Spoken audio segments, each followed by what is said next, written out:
Vivemos uma época marcada pela urbanização.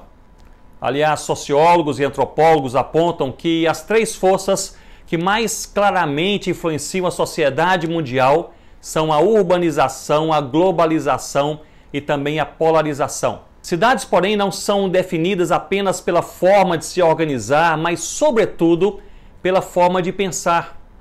A cultura humana, ela é, ao mesmo tempo, uma grande oportunidade, como também um enorme desafio à fé cristã. Assim, o desafio da igreja na cidade, ele é multifacetado. E nós podemos simplificá-lo em dois movimentos, um de influência e o outro de cuidado. São movimentos simultâneos.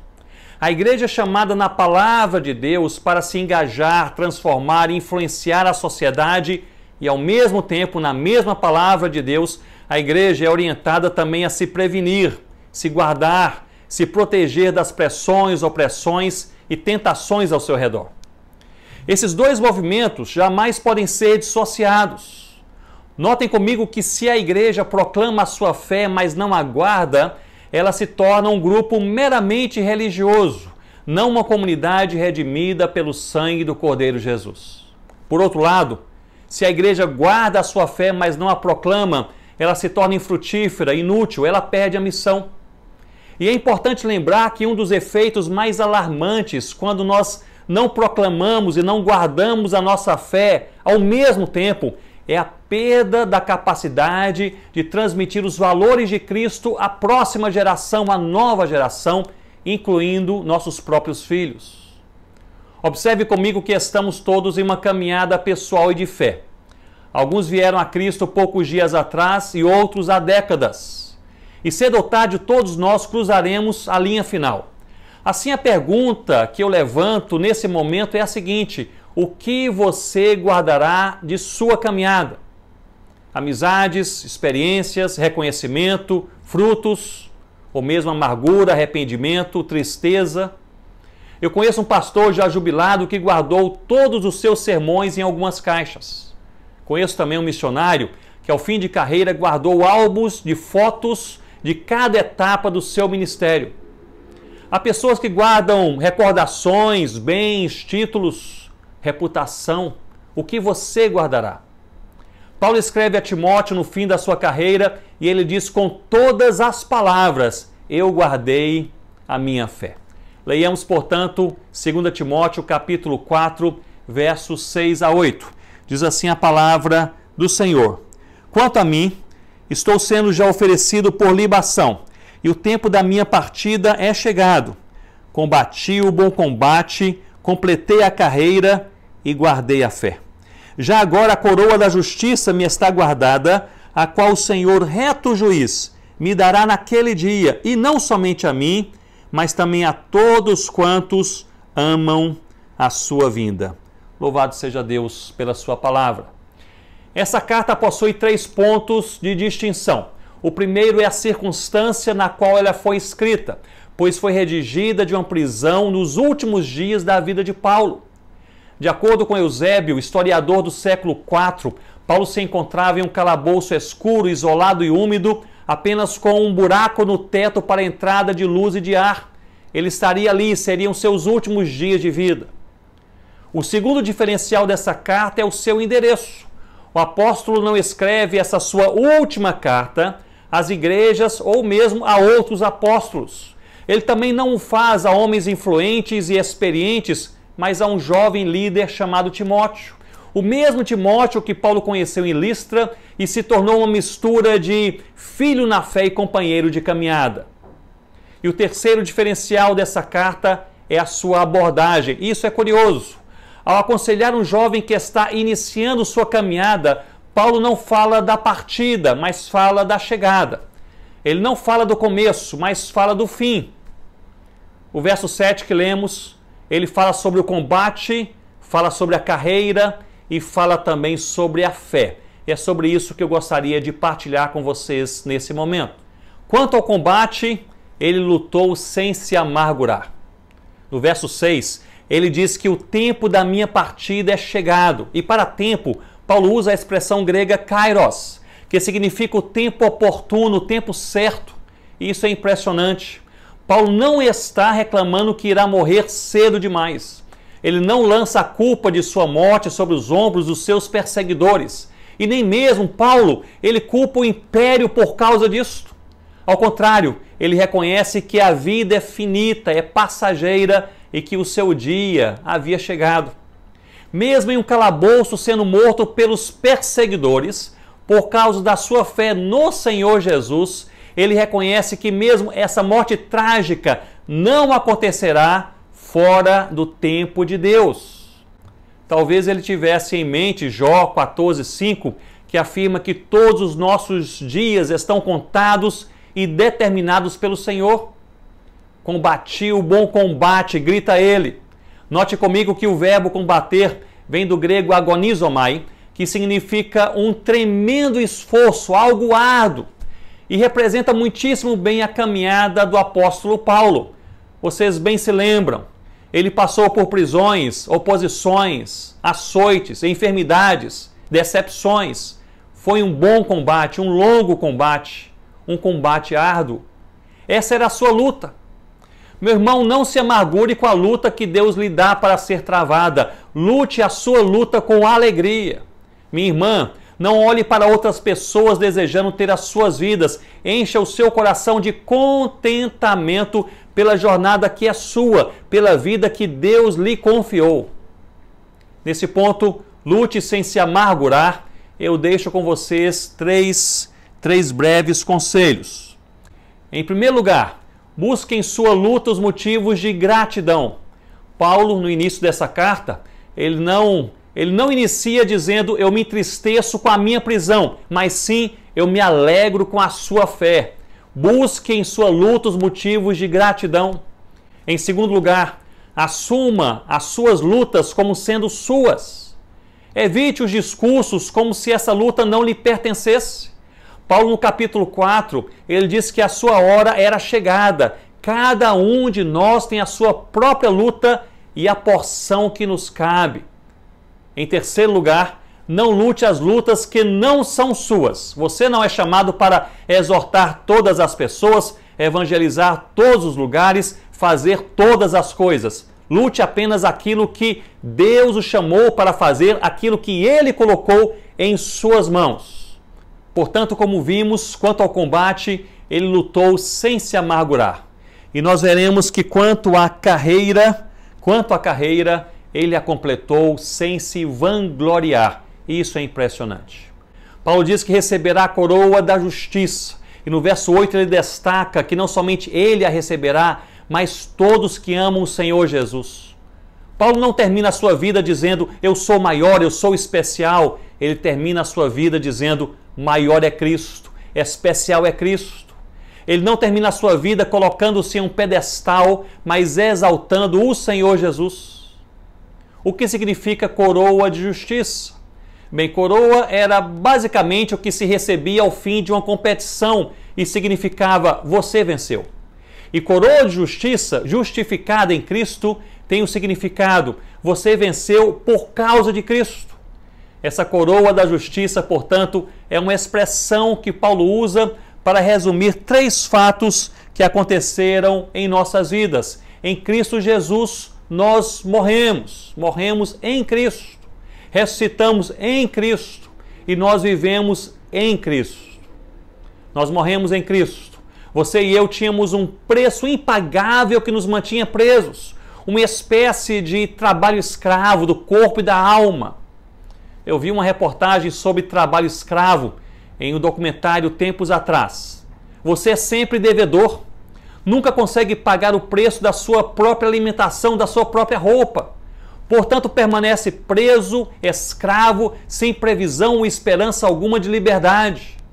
Colossenses capítulo 3, versículo 3, diz que morremos com Cristo e nossa vida está oculta, ou seja, guardada nele. Em Cristo Jesus nós somos livres. Não apenas morremos com Cristo, mas ressuscitamos com Cristo. E não ressuscitamos a mesma pessoa, fomos transformados. Uma transformação real e ao mesmo tempo progressiva. Ela é real, nós somos diferentes, nós somos salvos, fomos transformados, mas é também progressiva. Estamos sendo aperfeiçoados, santificados dia a dia. E por fim, nós vivemos em Cristo. Temos vitória, mas ainda estamos em guerra. Somos salvos, mas ainda somos tentados. A casa do Pai nos aguarda, mas ainda somos peregrinos. É necessário, portanto, meu irmão e minha irmã, perseverar. É o que o Paulo chama de completar a carreira. Vivemos em uma sociedade que nos desafia quanto à perseverança na fé em relação à proclamação do Evangelho. Um dos desafios é a intimidação, o constrangimento quanto à nossa fé, quanto nós a manifestamos publicamente. É o caso do jovem universitário cristão que, para evitar constrangimento, ele escolhe por não falar com tanta clareza sobre a sua fé em sala de aula ou nos intervalos com seus colegas. É o caso do empregado que não se posiciona quanto à sua fé para não ser discriminado no seu lugar de trabalho. É o caso do acadêmico que evita citar a Bíblia para não ser visto pelos demais mestres como simples religioso. Isso é resultado da intimidação social, mas nós devemos lembrar que Paulo, escrevendo aos Efésios, no capítulo 6, ele encerra aquela magnífica carta com um pedido de oração, apenas um. Ele pede que orem por ele, para que Deus lhe dê coragem, audácia para pregar o Evangelho do Senhor Jesus. Nós não podemos, irmãos e irmãs, e nem devemos ceder às intimidações. Precisamos voltar às ruas, às praças, aos ônibus, canais de internet e proclamar em alta voz que sem Cristo o homem está perdido. Portanto, quanto ao combate, ele lutou sem se amargurar.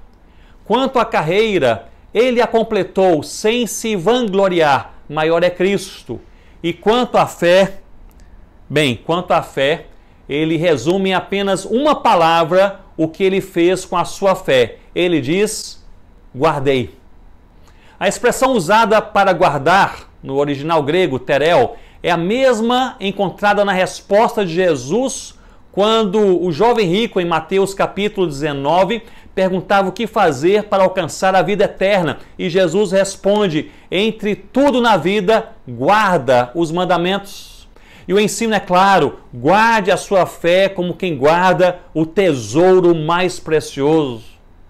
Os ensinos de Paulo, eu creio que há 7 práticas cristãs que fortalecem a nossa fé, que fazem com que ela seja guardada. A primeira é a palavra, ler e meditar na palavra de Deus. A segunda é a adoração, reconhecer e celebrar em culto, privado e público, quem é Deus e o que Ele faz por nós. A terceira, oração, ter uma vida de diálogo com o Pai em nome do Filho Jesus. Também a comunhão, andar com aqueles que amam e seguem o Senhor Jesus. Santidade, buscar de forma intencional uma vida pura que agrada o coração de Deus. Boas obras, chorar com quem chora, abraçar e socorrer o aflito e o necessitado. E por fim, a evangelização, comunicar com palavras e com a vida quem é Jesus e que Ele é o único caminho, a verdade e a vida.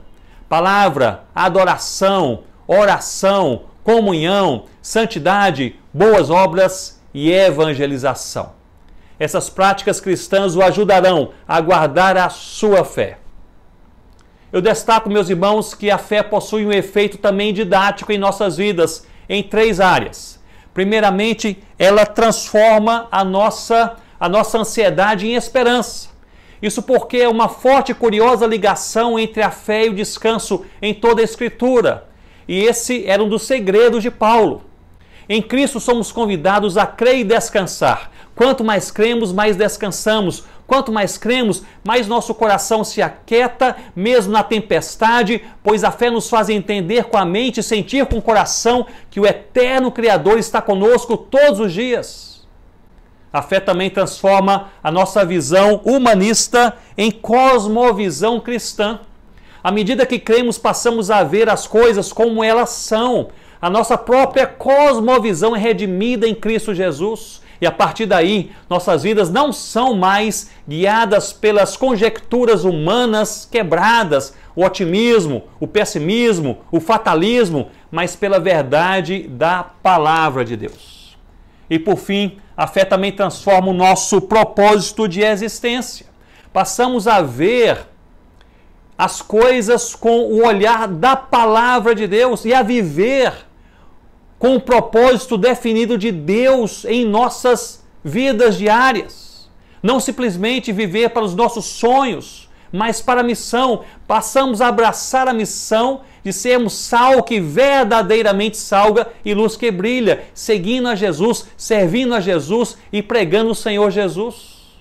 Portanto, meu irmão e minha irmã, guarde a sua fé. Olhe, portanto, comigo novamente para o texto bíblico. E no verso 6, ele diz: quanto a mim, a morte me espera, chegou a minha hora. No verso 7, ele diz: combati sem se amargurar, completei a jornada sem me vangloriar, guardei o que em Cristo jamais eu poderia perder, a minha fé. E no verso 8, ele conclui afirmando que a coroa da justiça, a completa vitória em Cristo Jesus, o aguarda. A morte não é o nosso fim. É, na verdade, um fascinante recomeço. Nós não gostamos da morte, pois não fomos feitos para morrer. Esse sentimento ele é puramente normal. Entretanto, a fé nos enche de esperança, de algo fantástico que confere significado à vida, à morte e à história. Cristo nos aguarda. E essa é uma verdade insuperável. Não há nenhuma doença terminal, crise de desemprego, caos familiar ou qualquer outra situação crítica na vida do cristão que consiga superar essa inquestionável, esperançosa verdade, a coroa da justiça. Vencemos por causa do Cordeiro. Ele nos aguarda. Preguei nesse texto bíblico alguns anos atrás em uma igreja norte-americana e fiquei hospedado em casa de um presbítero muito querido. Na noite anterior, eu pedi que ele pudesse imprimir as notas do sermão para que eu tivesse aquelas notas em mãos no domingo. Eu fui dormir, ele seguiu para o escritório para imprimir aquelas notas e no dia seguinte, no café da manhã, ele me disse: Ronaldo, ao imprimir as notas, meus olhos grudaram no verso 8 que diz que a coroa da justiça me está guardada e na frase que você escreveu a seguir. Portanto, não tememos a morte, pois temos algo infinitamente maior, Jesus Cristo, nosso Senhor. Ele nos aguarda. E ele seguiu dizendo que logo lembrou-se do seu sogro, um homem de Deus, que estava com uma enfermidade prolongada, já em fase terminal. Ele tomou o telefone e ligou para o sogro ainda tarde naquela noite. Ele disse: quero ler com você um verso da palavra de Deus, e leu justamente 2 Timóteo 4, versículo 8. Coroa da justiça. E ele disse: não importa se a morte chegar hoje, você tem uma coroa da justiça guardada, segura pelo próprio Cristo, esperando por você. Você venceu por causa do sangue do Cordeiro. Ele disse que ambos, debruçados sobre essa palavra de Deus, essa insuperável verdade, eles foram tremendamente consolados. É impossível pregar sobre isso sem que venha à nossa mente o maravilhoso texto de Romanos capítulo 8, verso 38 e 39, que diz: porque eu estou bem certo de que nem a morte, nem a vida, nem os anjos, nem os principados, nem as coisas do presente, nem do porvir, nem os poderes, nem a altura, nem a profundidade, nem qualquer outra criatura poderá separar-nos do amor de Deus que está em Cristo Jesus, nosso Senhor. Louvado seja Deus. E eu concluo trazendo à sua mente um pouco da história de um homem de Deus chamado Dietrich Bonhoeffer. Pastor e teólogo de nacionalidade alemã, se opôs ao nazismo de Hitler durante a Segunda Grande Guerra, teve a oportunidade de viver nos Estados Unidos como refugiado de guerra, mas preferiu voltar à Alemanha para encorajar os cristãos em momento arriscadíssimo, após um período que ele passou em exílio em Londres. Foi preso na Alemanha em 1943 e escreveu cartas e sermões na prisão. Aliás, eu recomendo a leitura de seus livros e destaco aqui o livro Resistência e Submissão, Cartas Escritas da Prisão. São palavras fascinantes de maturidade e também de resiliência cristã. Poucos dias antes do fim da guerra, em 1945, recebeu o veredito da sua morte. O nazismo, sabendo que iria cair, não queria deixar para trás seus maiores inimigos. e naquele dia foi chamado de sua cela e um dos guardas anunciou que ele iria morrer enforcado. Despediu-se de alguns amigos e, seguindo para o cadafalso onde seria enforcado, virou-se antes para um colega prisioneiro e disse: "Este é o fim, mas para mim apenas o começo." Meus irmãos e irmãs, combatam os combates da vida sem amargura. Completem a jornada proposta sem vanglória. E guardem a fé como quem guarda o tesouro mais precioso, mantendo viva a insuperável esperança. Ele nos aguarda. Que Deus nos abençoe. Muito obrigado por estar conosco, assistir esse vídeo. E eu quero lhe pedir duas coisas. Primeiro, dê o seu like, gostei. Segundo, compartilhe esse vídeo. Peça a seus amigos para se inscrever no canal da Oitava. Amém? É bênção para você, para os seus amigos e para nós também. Um abraço, hein?